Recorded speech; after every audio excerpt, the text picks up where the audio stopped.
Y recibamos al profesor Víctor Teotisto de la Universidad Simón Bolívar, a la doctora Eglis Zapata por la Universidad Bolivariana de Venezuela, al magíster Juan Carlos Sánchez por Ferroven y a la doctora Isabel Di Carlo del sector ecologista. Bueno, volvamos al tema que nos trae acá. La energía no podemos dejarla ver como desde el punto de vista geopolítico, porque justamente es lo que permitió el surgimiento de varias grandes potencias en el siglo XIX y en el siglo XX. Fue el aprovechamiento de la energía, en el caso del Imperio Británico fue el carbón y la industria naval. ¿Okay? Justamente el carbón se usaba como combustible para toda una flota naviera que le permitía al Imperio Británico estar en distintos sitios, en China, en América, en África, ¿okay? Y extender su pisada militar para a su vez convertir eso en la tenaza para aprovecharse de los recursos económicos y vender los propios y de hecho implantar el sistema colonial en el siglo XIX. Y eso cambió solamente sustituyendo el carbón por el petróleo. Estados Unidos convirtió ese mismo esquema y lo usó exactamente para distribuir a través del petróleo, crear una industria, a través de esa industria crear un ejército, a través de ese ejército expandirse en distintos lados del mundo, ¿ven? Para asegurar vías de comercio y vías de penetración política. Entonces eso es más o menos lo que estamos ahí.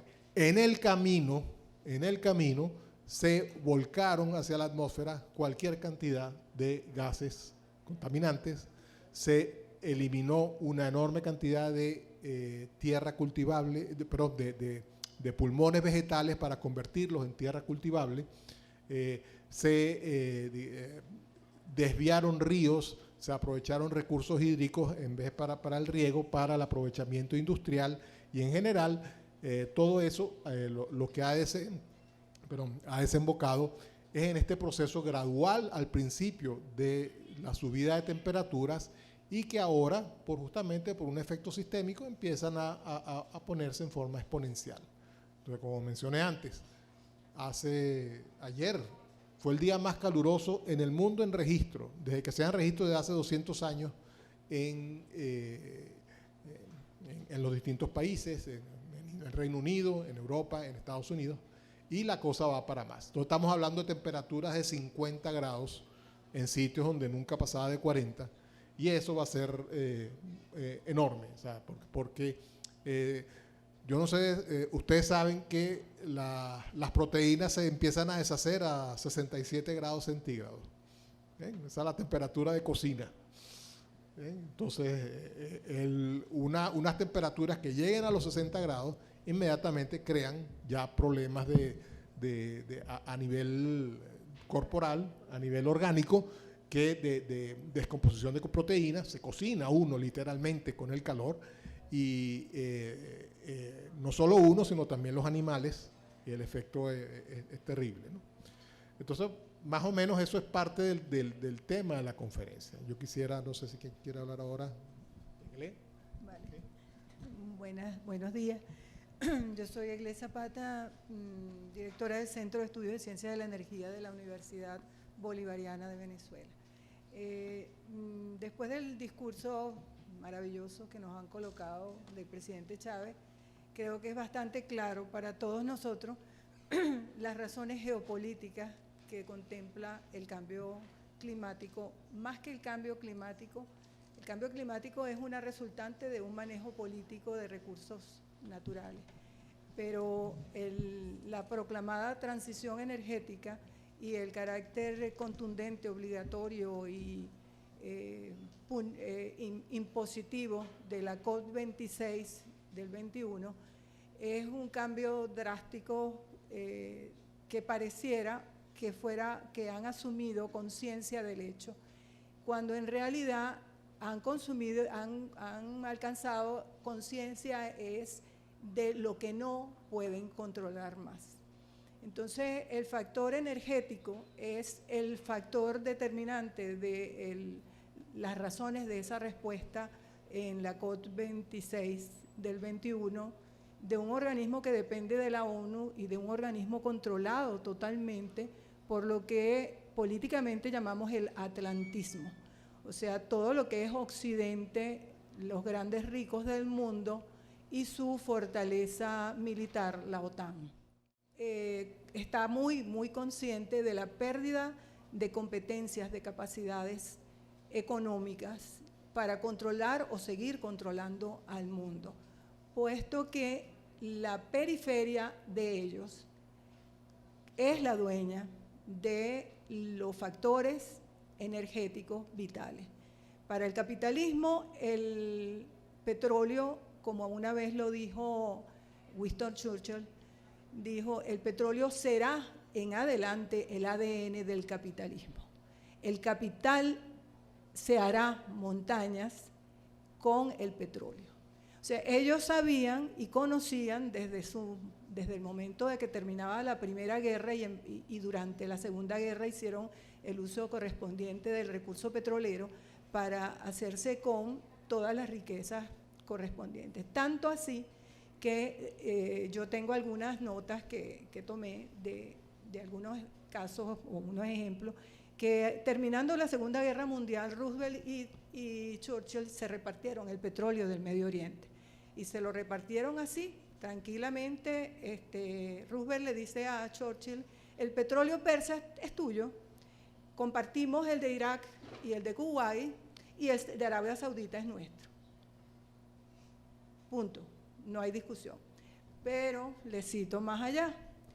En el año 1986, Ronald Reagan, en su discurso del Estado de la Nación, le dice al Congreso de Estados Unidos, no hay preocupación por las reservas energéticas, no tenemos ninguna preocupación.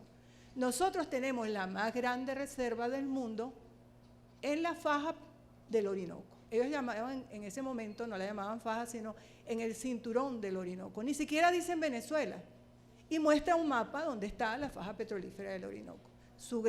Nosotros somos los dueños de la mayor reserva de petróleo del mundo. Así la dice en el Congreso. Pero en el 19, el ex secretario del Tesoro de Estados Unidos, Paul Carls Roberts, en el 19, le dice nuevamente al Congreso en Washington, le dice, el punto está aquí muy claro, tenemos que retomar nuestros recursos en Venezuela, punto. O sea, seguimos siendo los más grandes aportes de recursos petroleros de Estados Unidos. Como no los tienen, como no los manejan, como Arabia Saudita se enfrenta ante esta situación de la COP26, Arabia Saudita deslinda y ya desde antes de eso Arabia Saudita había dicho, uno de los ministros árabes había dicho, la edad de piedra no se terminó porque se acabaron las piedras. Un poco para decir, la era del petróleo no se acaba, no cuando se acaba el petróleo, sino cuando encuentre un sustituto razonable. El gran problema es que ese sustituto razonable no existe. El Buró de Minas de Estados Unidos, de Geología y Minas de Estados Unidos, en el 20, da un informe a la CIA donde le dice ni que pongamos, ni que forremos el planeta con paneles solares, resolvemos el problema de la energía que necesita la mitad del mundo. Muy buenos días. En primer lugar, quiero felicitar a la Universidad Simón Bolívar, a sus autoridades, vicerrector. Un aplauso para la Simón Bolívar por abrirnos las puertas, por estar aquí. Estamos muy contentos de volver a la academia. Era necesario estos encuentros, unirnos. Fíjense, yo soy funcionaria diplomática de la Cancillería, pero estoy aquí en representación del Congreso de la Nueva Época, el sector ecologista, cuyo coordinador es el rector de la Universidad Popular del Ambiente, el profesor Juan Manuel Parra. por eso mis intervenciones no comprometen institucionalmente ni a la Cancillería ni a la universidad. Estamos como militantes de la vida, como representantes del sector ecologista. Quiero agradecer muchísimo este espacio que nos brindan, la oportunidad que nos han dado de estar en una audiencia tan nutrida, tanto desde el punto de vista académico, como la profesora de la Bolivariana, la Universidad Simón Bolívar, hermanadas el día de hoy, así como los representantes de instituciones tan importantes que tienen que ver con el tema del transporte a nivel nacional y del tema energético. Fíjense lo siguiente, yo voy a hacer continuo de la introducción que nos hizo la profesora Egle de la Bolivariana para hacer la siguiente reflexión. Vamos a empezar por lo que sería como mi reflexión final. Nosotros tenemos que empezar primero geopolíticamente a desbloquearnos conceptualmente del tema y cómo nos estamos refiriendo a las energías que vamos a emplear, el futuro energético tanto nacional como global. Y aquí quiero hacer referencia en primer lugar a cómo estamos usando los conceptos para hacer referencia a los cambios energéticos que estamos buscando. Y quiero reflexionar en primer lugar cuando hablamos a las energías limpias. Cuando usamos el término de energías limpias nos estamos refiriendo a aquellas energías que vienen de fuentes renovables, ¿no? Está en primera fila los representantes del Ministerio de Energía Eléctrica. Pero cuando hacemos referencia a energías limpias, estamos reconociendo y haciendo un uso peyorativo a otros tipos de energía. Entonces, si hay energías limpias, hay energías sucias. Entonces, nosotros mismos estamos haciendo referencia a que nuestra fuente principal de energía es una energía sucia, y lo cual es incorrecto, porque es una fuente de energía en la que, como dijo el vicerrector Teotisto, en la que se ha fundamentado por 200 años el desarrollo de la humanidad. Entonces, esos son los primeros cambios epistemológicos y conceptuales que nosotros a nivel nacional tenemos que debatir y tenemos que de alguna u otra manera llegar a un consenso nacional. ¿Cómo vamos a referirnos a nosotros a la matriz energética que queremos construir? Entonces, ya sabemos que son energías de fuentes que provienen de fuentes renovables.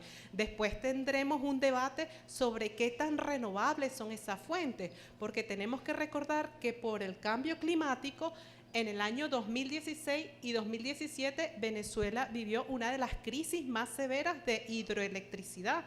La matriz energética nacional proviene en casi un 80% de una matriz hidroeléctrica que se vio fuertemente afectada, lo que está transitando en los días de hoy Uruguay, se vio fuertemente afectada por la sequía en los años 2016 y 2017. Entonces, ese es un debate posterior que luego tendremos. Otro de los conceptos que usamos es también buscar referirnos a el carácter alternativo o complementario. Cuando decimos alternativo es porque vamos a cambiar, representan realmente una alternativa, y ya nuestros colegas de las universidades, colegas académicos, han señalado que realmente no tienen un carácter sustitutivo. Ok, bueno, con unas explicaciones tan magistrales como estos profesores, bueno, imagínense, más claro posible. Yo voy a hablar sobre la geopolítica ya desde la parte del transporte, que es mi fuerte como especialista en transporte, y de la parte ecológica, sus impactos. Evidentemente el tema geopolítico es un tema muy complejo, ¿no? En este momento, ¿no? Ya que es evidente que hay una crisis civilizatoria global, donde el capitalismo evidentemente que está afectado a nivel multidimensional en todos sus efectos, evidentemente. O sea, no es para nadie un secreto de que hay nuevas tendencias a nivel internacional de integración de países, lo que se le llama una nueva fase activa de alineación cardinal. Esta fase activa de alineación cardinal es el nuevo orden multipolar, las BRIC, y los países emergentes, las economías emergentes. ¿Qué son las BRIC? Las BRIC, Brasil, Rusia, India, China y Sudáfrica, plus los países con economías emergentes. Estas BRICS se unen evidentemente para no tener condicionantes en lo que son los desarrollos de esos países, el desarrollo sostenible, el desarrollo económico, etc. Es evidente que ahorita, actualmente, en esta crisis del capitalismo, que están viviendo los Estados Unidos de Norteamérica y algunos países imperiales, vienen afectando todo lo que es el sistema financiero mundial. Estas afectaciones están incidiendo en las economías de los países menos desarrollados, de los países que están en vías de desarrollo. Por eso surge esa iniciativa de la BRIC para socavar esos ataques del capitalismo ultrasalvaje. Desde el transporte existen muchas iniciativas de cambio a nivel mundial. Por ejemplo, se habla del hidrógeno verde en el tema ferroviario, se habla en el tema también de los vehículos, de los autobuses, se habla también de la electromovilidad, que es una de las tendencias mundiales actualmente que está tomando mayor fuerza. Sin embargo, nosotros como país petrolero no podemos abandonar totalmente el tema de los vehículos a combustión interna y no podemos apostar al socavamiento de nuestras reservas petroleras, nuestro principal recurso energético y económico para la nación, ya que el petróleo tiene y seguirá teniendo en el paisaje energético un lugar preponderante a nivel mundial. Estas tecnologías que están ingresando al país, evidentemente, son tecnologías que vienen a cambiar los modos de vida de las personas. Efectivamente, para ello hay que establecer políticas públicas que puedan regular y evitar que esa masificación de la tecnología afecte a cada uno de los ciudadanos y afecte nuestra matriz energética de la nación, que es tan importante. Tenemos más del 70% de energía hidráulica y estas energías renovables son las que impulsan a los sistemas de transporte. En este sentido, el tema de la electromovilidad es un tema bien complejo porque está impulsado normalmente por países industrializados y potencias, ¿no? Evidentemente. No hacemos nada con migrar a una electromovilidad si no tenemos una matriz energética robusta que pueda soportar la masificación de esa tecnología. Por eso tenemos que prepararnos para ello y evitar que pongamos en riesgo la matriz energética de la nación. A veces es contradictorio, ¿no? Cuando vemos países como Alemania, que es un país que tuvo que migrar al carbón porque sus fuentes energéticas están comprometidas, y sea el tercer país con mayor adquisición de vehículos eléctricos. Entonces, ese discurso a veces es como complejo, ¿no? Entonces hay que meterle el ojo a eso y ver qué está ocurriendo. Yo no hago nada con traer a Venezuela una masificación de vehículos eléctricos y ponerlos en Margarita, si en Margarita trabajamos con termoeléctrica. ¿Qué estoy haciendo? ¿No? Es diferente de Caracas, que tiene una materia energética a través de energía hidráulica y que podemos ir dinamizando lo que es la incursión de nuevas tecnologías para la diversificación o la complementariedad de los sistemas de transporte de la nación, ¿no? Igualmente, a nivel geopolítico están ocurriendo unos cambios interesantes a nivel financiero, con el surgimiento de las nuevas monedas digitales, de las llamadas CBDC, que son las monedas digitales de los bancos centrales, que se están impulsando desde el nuevo orden financiero, y es bien complejo el tema cambiante que está ocurriendo a nivel financiero, donde se apuesta a la desdolarización, dándole impulso a otro tipo de monedas, bien sea digitales o monedas nacionales de los países, para poder darle cara o darle frente a ese dólar criminal que nos afecta a todos a nivel mundial, a nivel global. Para cerrar, fíjense, una migración hacia un esquema en que prácticamente los vehículos son eléctricos, todas las empresas funcionan con algún tipo de energía eléctrica, que eso es lo que significa cambiar la matriz de combustibles fósiles a electricidad. ¿De dónde va a salir esa electricidad generada? O sea, eso no se va a generar, las celdas solares no tienen esa capacidad, los molinos de viento eólico, la energía eólica no tiene esa capacidad, sacar energía de las olas del mar no tiene esa capacidad, sacar energía de la parte geotérmica, solamente en muy pocos sitios como en Islandia o incluso en Hawái se puede obtener electricidad a través de esa matriz. Hay que producir electricidad de una manera. Entonces lo que va a pasar es que la generación de electricidad por combustibles fósiles va a seguir siendo el principal fuente, el principal motor de la economía. Y eso es lo que está pasando, ¿ok? O sea, el negocio ahorita, por ejemplo, Bolivia tiene litio, ¿ah? Y hay que construir las baterías. Ajá. ¿Y quién las va a cargar? ¿Ve? Bueno, las puede cargar Venezuela, ¿ve? Pero nosotros tenemos que cambiar entonces nuestra matriz energética a una matriz, en vez de ser hidroeléctrica, a una matriz de termogeneración usando el gas. O sea, nosotros el gas, o sea, a mí me da dolor cada vez que voy de Anacua a Puerto La Cruz y veo los mechurros. ¿Ve? Por un lado, significa que si los mechurros están prendidos, significa que se está produciendo petróleo. Pero por otro lado, significa que lo estamos botando, y no se está almacenando. Está que el profesor aquí, Eduardo Grips. La otra matriz de energía que permite generación rápida, generación a grandes volúmenes, es la nuclear. ¿Bien?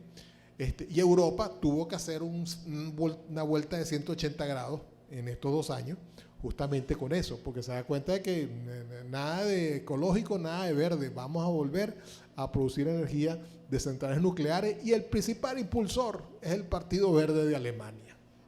O sea, paradójica, que durante 25 años estuvo en contra y fue el que prácticamente hizo campaña para cerrar todas las centrales nucleares en Alemania. Lo que pasa es que las centrales nucleares se invierten, son las que trabajan con uranio y plutonio, porque son las que producen materiales fisionables para las bombas atómicas. Para investigar para otro tipo de centrales nucleares que utilicen, por ejemplo, torio, no hay esa investigación, porque justamente no es rentable, no crea la producción de bombas atómicas. En Venezuela nosotros tenemos el Cerro Impacto, una gran fuente de torio, y si pudiéramos desarrollar esa tecnología con reactores de sal fundida de torio, podríamos justamente nosotros también convertir a Venezuela en una energía complementaria, una alta generación, con una producción de combustible nuclear que es aproximadamente la milésima parte de contaminante de lo que es una central de nuclear. O sea, eso tiene sus desventajas también, pero los isótopos que se producen son distintos, ¿okay? Y no son tan peligrosos para disponer.